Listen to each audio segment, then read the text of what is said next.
am with Work for Warriors, which is the Indiana National Guard's employment team. And I am the spouse of Major Strommeyer. We are a blended family of 5 boys. For the most part, we spend most of our time just trying to do as much as a family as absolutely possible.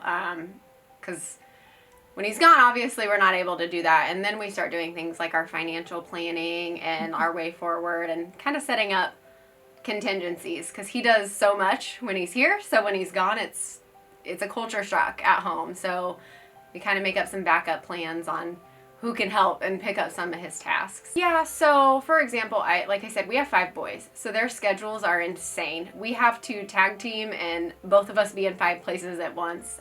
So with him being gone, I have to find somebody else who can fill those shoes, because at the end of the day, I'm still one person with one vehicle to drive. I go out of my way to stay busy. That is just my go-to. If I keep my mind busy, then the day feels shorter and it's one less day of him not being home.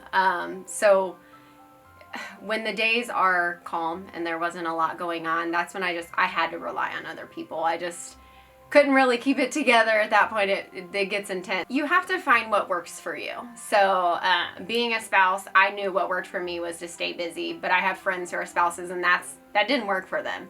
That overwhelmed them more. So I would say trial and error.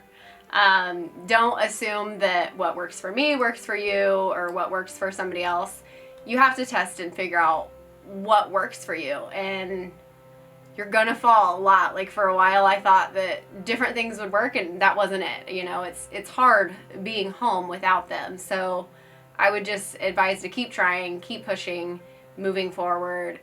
The struggle never goes away. The pain of them being gone never goes away, but just keep on trucking. That's kind of what I'd say. The biggest part is our soldiers, when they're on a mission, whether it be a combat tour or not, they're on a mission and they've got a one-track mind that they need to focus on what they have in front of them. If you don't have a strong spouse at home taking care of home for you, as a soldier, I would expect that you'd be worried, right? You would be focused on home and not your mission. So to me, it's extremely important to have that spouse that is there to support you and say, hey, I've got home. Don't even worry about it. What's going on here? Don't worry about it. Complete your mission at the end of the day and I'll talk to you then. I think that's why I would say is the most important. Be patient. Be patient and be understanding. We ran into conflict where he didn't understand how to not be home and I didn't understand how to not include him in home.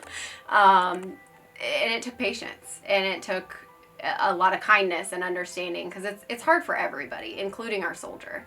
And if we don't focus on the fact that, yeah, they're gone and they signed up for this, or, you know, I've heard 100 things, but we did too. We signed up to be the one to maintain the home. And, you know, if we can just try to be supportive of them and everything they do, it'll come to you naturally, in my opinion.